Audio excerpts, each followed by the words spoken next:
नमस्ते, कैसे हैं आप सब। एक बार फिर से आपका स्वागत है। उम्मीद करता हूं कि आप सब अच्छे होंगे। तो आज हम बात करने वाले हैं कि बीएसटीसी 2026 में आप रिवीजन कैसे करें।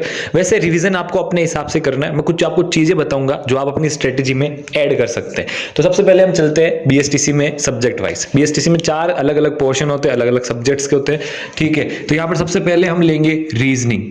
ठीक है, तो यहाँ पे रीजनिंग और टीचिंग एप्टीट्यूड, शिक्षण अभिरुचि, इन दोनों के 50-50 क्वेश्चन आते हैं, जो टोटल क्या है 100 क्वेश्चन आते हैं। और ये दोनों ऐसे पोर्शन है, ऐसे सब्जेक्ट हैं बीएसटीसी में जिसमें आप ज्यादा से ज्यादा क्वेश्चन सही कर सकते हो कम मेहनत के साथ में। क्योंकि राजस्थान जीके में कहीं से भी क्वेश्चन उठ के आ जाता है, हिंदी में भी क्या होता है कि कैसा भी क्वेश्चन बन जाता है। लेकिन यहाँ पर रीजनिंग में, टीचिंग एप्टीट्यूड में मोस्ट ऑफ क्या जो टॉपिक दिए हुए हैं वही से क्वेश्चन बनता है। जो टॉपिक दिए हुए हैं वही से क्वेश्चन बनता है। तो यहाँ पे क्या करना है, रीजनिंग जो है आप जो है छोटी सी टिप्स देता हूं कि जितनी भी आपने रीजनिंग पढ़ी है उसकी थोड़ी सी प्रैक्टिस करते रहना।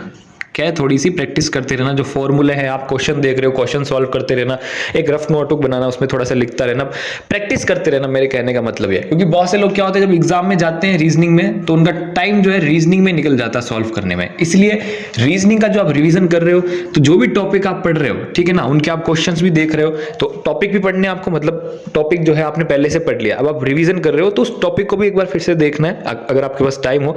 टॉपिक देखने के बाद में उसकी प्रैक्टिस भी थोड़ी सी करनी है। जैसे आपने क्वेश्चंस देखा, किसी टॉपिक का आप क्वेश्चन देख रहे हो, तो उस क्वेश्चन का क्या है, आपको एक रफ नोटबुक बना के उसमें थोड़ी सी प्रैक्टिस भी करनी है, जिससे क्या होगी, आपकी स्पीड बढ़ेगी। क्योंकि एग्जाम में क्या होता है, ये टाइम बहुत खाता है। इसलिए आपको रीजनिंग में क्या करना है, जिस टॉपिक का आप रिवीजन करो, क्या कैसे भी करो, जितने भी आप क्वेश्चंस देख रहे हो, सॉल्व कर रहे हो, उनकी प्रैक्टिस थोड़ी करते रहो। इसमें क्या है, आपका टाइम अच्छा होना चाहिए कि आप फटाफट से क्वेश्चन सॉल्व कर पा रहे हो। फिर टीचिंग एप्टीट्यूड में देखो, टीचिंग एप्टीट्यूड में भी यही कहूंगा, जितने भी टॉपिक हैं आपके, जितने भी टॉपिक आपने इसमें पढ़े हैं या नहीं पढ़े, तो फिर भी एक बार ध्यान रखना, टॉपिक अच्छे से समझ लेना। क्या है, टॉपिक अच्छे से समझना है आपको। कि कोई टॉपिक है, जैसे बहुत सारे इसमें टॉपिक है, ठीक है ना, टीचिंग एप्टीट्यूड में, शिक्षण अभिरुचि में बहुत सारे टॉपिक है, कुछ मनोवैज्ञानिक टाइप का भी टॉपिक है।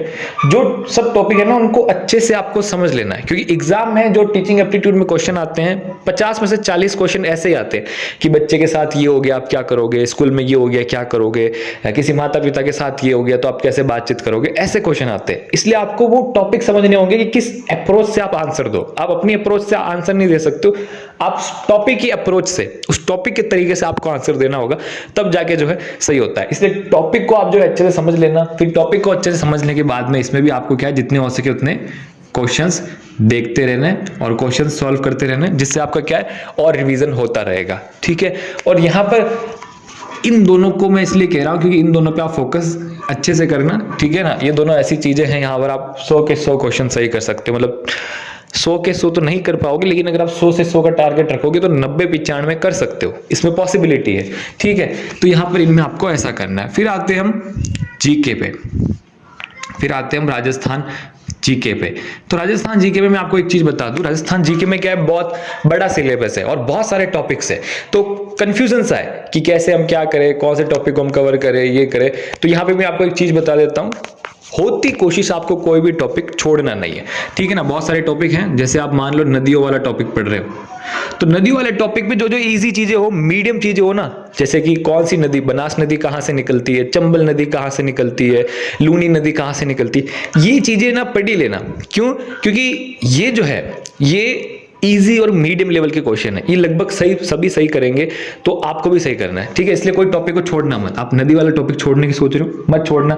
जो इजी चीजें उनको अच्छे से पढ़ लेना, जो मीडियम चीजें उनको अच्छे से पढ़ लेना, जो हार्ड चीजें हो उन पर नजर घुमा लेना। ठीक है ना, क्योंकि इतना टाइम नहीं है कि जीके में अब आप पूरा कवर करो अगर आपने पढ़ा नहीं है तो ऐसे आपको रिविजन करना चाहिए। फिर एक कृषि, मान लो आप कृषि वाला टॉपिक छोड़ने की सोच रहे हो तो छोड़ो मत, इसमें कुछ इजी चीजें हैं जो आ सकती है। जैसे राजस्थान में सबसे ज्यादा फसल कौन सी बोई जाती है, राजस्थान के किस हिस्से में कौन सी फसल बोई जाती है, ये सिंपल सी चीज है। ठीक है, तो ये आ सकता है, ऐसे इसको छोड़ो मत। फिर इसके बाद में ऐसे कर करके जब आप टॉपिक का रिवीजन कर लोगे सबका, ठीक है, तो उसके बाद में, मतलब उसके साथ में ही अगर आप ये नहीं करना चाहो तो ये ऐसे भी कर सकते हो, और वैसे मैं आपको कहूंगा ये कर ही लेना। ठीक है, अभी भी टाइम बचा है, आप फटाफट से कर लो। और उसके बाद में क्या है, क्वेश्चंस जितने हो सके राजस्थान जीके में भी आपको क्या है, क्वेश्चंस देखने। अब क्वेश्चंस आप जब देखोगे ना, मान लो एक क्वेश्चन ऐसा आया है कि कालीबंगा सभ्यता की खोज किसने की थी, खोज किसने की थी। तो जब ऐसा क्वेश्चन आए तो बुक अपने पास में रखना और ये भी देख लेना कि आहड़ सभ्यता की खोज किसने की थी, बेराट सभ्यता की खोज किसने की थी। ऐसे 4-5 कुछ इंपॉर्टेंट सभ्यता है, उनकी खोज किसने की थी, ये आप ध्यान रख सकते हो, क्योंकि ये क्वेश्चन आ सकता है। ये इंपॉर्टेंट चीजें है, इजी चीजें भी है, मीडियम लेवल की चीजें है।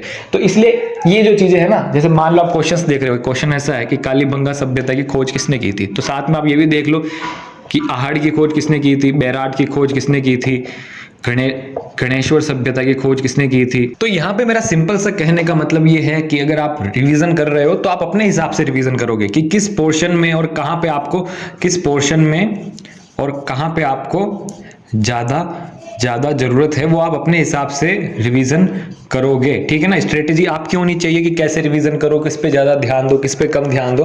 मैं आपको छोटी सी चीजें बता रहा हूं, जैसे रीजनिंग में आप रिवीजन करोगे, जिस टॉपिक आप रिवीजन कर रहे हो, क्वेश्चंस देख रहे हो, सॉल्व कर रहे हो, तो उनकी थोड़ी सी प्रैक्टिस करना। ठीक है ना। और यहाँ पे हो सके तो कोई भी टॉपिक मत छोड़ना, जो टॉपिक आपको हार्ड लगे उसको कम पढ़ लेना, लेकिन पढ़ लेना। और ऐसा नहीं है कि आप एक ही टॉपिक पढ़ रहे हो पूरे दिन भर, फटाफट से सारे टॉपिक खत्म करो। ठीक है ना। आपको थोड़ी सी स्पीड रखनी होगी, और टीचिंग एप्टीट्यूड में भी आपको बता दिया कि कैसे क्या करना है। ठीक है ना। तो थोड़ा सा मैं आपको सलाह दे रहा हूं, आपको एक राय दे रहा हूं, है ना। मैं जो बोल रहा हूं वैसा आपको नहीं करना है, आपको अपनी स्ट्रेटेजी बनानी है कि कहां पे आपको ज्यादा ध्यान देना है, कैसे करना है, सब करना है। बस मैं आपको थोड़ा तरीका बता रहा हूं। और फिर जीके में मैं क्या कह रहा हूं कि आप रिवीजन कर रहे हो, ठीक है ना, आप ये टॉपिक छोड़ने की सोच रहे हो कि बहुत सारे टॉपिक है, तो टॉपिक नहीं छोड़ना आपको। टॉपिक के अंदर कोई चीज बहुत बहुत बहुत हार्ड है ना, उसको छोड़ना है आपको। जो इजी चीज है उसको पढ़ना है। और फिर जब जितने आप क्वेश्चंस देखोगे, जैसे कालीबंगा सभ्यता की खोज किसने की थी, अब ये क्वेश्चंस देख रहे हो, ठीक है ना, आप बहुत सारे क्वेश्चंस देख रहे हो, एक क्वेश्चन ऐसा आ गया, तो साथ साथ में आप ये भी देख लो कि आहड़ की खोज किसने की थी, बेराट की खोज किसने की थी, गणेश्वर सभ्यता की खोज किसने की थी। क्योंकि ऐसी 4-5 सभ्यताएं हैं जो बहुत इंपॉर्टेंट है और उनके क्वेश्चन बहुत बार आए हैं, तो आ सकते हैं। बाकी ऐसे तो बहुत सारी सभ्यताएं, आप कितनों के देखोगे, इट्स नॉट पॉसिबल। लेकिन जो इंपॉर्टेंट है इनके साथ साथ में देखते जाओ, मतलब जितना हो सके रिवीजन में आप उतना कवर करते जाओ। ठीक है। और फिर यहाँ पे एक और है कि इंग्लिश और हिंदी में क्या करें। तो देखो, इंग्लिश और हिंदी में भी जो इनमें मैंने बताया है वैसे ही आपको करना है। ठीक है ना। इंग्लिश हिंदी में भी आपको वैसे ही करना है, क्योंकि इंग्लिश हिंदी में भी क्या है, इंग्लिश हिंदी में भी क्या है, आपको जितने हो सके उतने क्वेश्चंस देखने हैं और जो टॉपिक है उनको कवर करना अच्छे से, यही आपको इंग्लिश हिंदी में करना है। और आपको एक चीज ध्यान रखनी है कि आप इंग्लिश हिंदी में ज्यादा टाइम अपना वेस्ट नहीं करना है। जिस टॉपिक में आपको लगता है कि है, जिस टॉपिक में ज्यादा क्वेश्चन आते हैं उसको आप थोड़ा टाइम दे सकते हो, बाकी आपको ज्यादा टाइम देने की जरूरत नहीं है। आप फटाफट से इसका रिविजन अच्छे से कर लो। जैसे मान लो कि आप वर्ब के बारे में पढ़ रहे हो, अब वर्ब के बारे में आप पूरे दिन भर पढ़ रहे हो तो ऐसा नहीं होना चाहिए, क्योंकि वर्ब में से क्या क्वेश्चन आएंगे, है ना, ट्रांजिटिव वर्ब, इंट्रांजिटिव वर्ब, ऐसे है जो 1 या 2 क्वेश्चन आते हैं। तो 1-2 क्वेश्चन के लिए पूरा दिन देने की जरूरत नहीं है। जैसे यहाँ पे संधि है, ठीक है, संधि है, समास है, या जो है पैसेज है, तो इसमें अच्छे खासे क्वेश्चन आते हैं, तो इनमें आप थोड़ा टाइम दे सकते हो। लेकिन फिर भी मैं आपको यही कहूंगा कि जैसे आप इंग्लिश में इनडायरेक्ट स्पीच पढ़ रहे हो, तो पूरा दिन आपको इनडायरेक्ट डायरेक्ट स्पीच को देने के लिए नहीं है। फटाफट से उसको समझ लो, कंप्लीट कर दो। फिर जो है इन दोनों के क्या है, क्वेश्चंस देखते रहो, सॉल्व करते रहो, ऐसे करते रहो। ठीक है। तो ये ऐसे आपको जो है रिविजन करना है, फटाफट भी करना है, अच्छे से भी करना है। और अगर आप मान लो आपका कोर्स कंप्लीट नहीं हुआ है, तो आप साथ साथ पढ़ते भी जाओ और रिवीजन भी करते जाओ। मान लो आपका रीजनिंग कंप्लीट हो गया है, टीचिंग एप्टीट्यूड कंप्लीट हो गया, लेकिन जीके और इंग्लिश हिंदी कंप्लीट नहीं हुआ है, तो आप क्या कर सकते हो, जीके इंग्लिश हिंदी पढ़ भी सकते हो और एक घंटा इनका रिवीजन भी कर सकते हो। आप ऐसे अपने हिसाब से, जिस पोर्शन में आपको ज्यादा जरूरत हो, कैसे भी हो, वो आप अपने हिसाब से जो है रिवीजन की स्ट्रेटेजी बनाओगे। और यहाँ पे बहुत से लोग क्या करते हैं कि वीडियो देखते हैं, ठीक है ना, एंड के दिनों में। तो अगर आप वीडियो भी देख रहे हो तो कोई दिक्कत नहीं है, लेकिन आपका पूरा गोल क्या है, क्वेश्चंस देखना। आप वीडियो देख रहे हो कि कोई क्वेश्चन सोल्व करा रहे हैं सर, टीचर, यूट्यूब पे, तो सही है, लेकिन आपका पूरा गोल क्या है, क्वेश्चंस देखना। जितने क्वेश्चंस हो सके उतने क्वेश्चन कवर करना। तो आप वीडियो को 2x पे देखो, ठीक है। और 2x पे देखने के बाद में अगर आपके पास उसका पीडीएफ हो तो वीडियो मत देखो, डायरेक्ट पीडीएफ देखो, ठीक है। अगर आपके पास क्वेश्चंस के पीडीएफ हो या फिर क्वेश्चंस की कोई कॉपी हो, ठीक है ना, आप मार्केट से लेके आए हो बीएसटीसी की क्वेश्चन बुक, तो वो देखो, ठीक है। और मॉक टेस्ट भी है जो आप फटाफट से दो, ज्यादा टाइम नहीं लगाना आपको। मतलब जितना हो सके उतना आपको इन चारों में कवर करना है, और मोस्टली इन दोनों में कवर करना है लास्ट के दिनों में। अगर आपकी तैयारी कमजोर है तो, और अगर तैयारी अच्छी है तो भी कवर करनी है। लेकिन सिंपल सी बात ये है कि सबकी अलग अलग स्ट्रेटेजी होती है रिवीजन की, तो आपको भी अलग अलग स्ट्रेटेजी बनानी है, अपने समय को यूज़ करना है।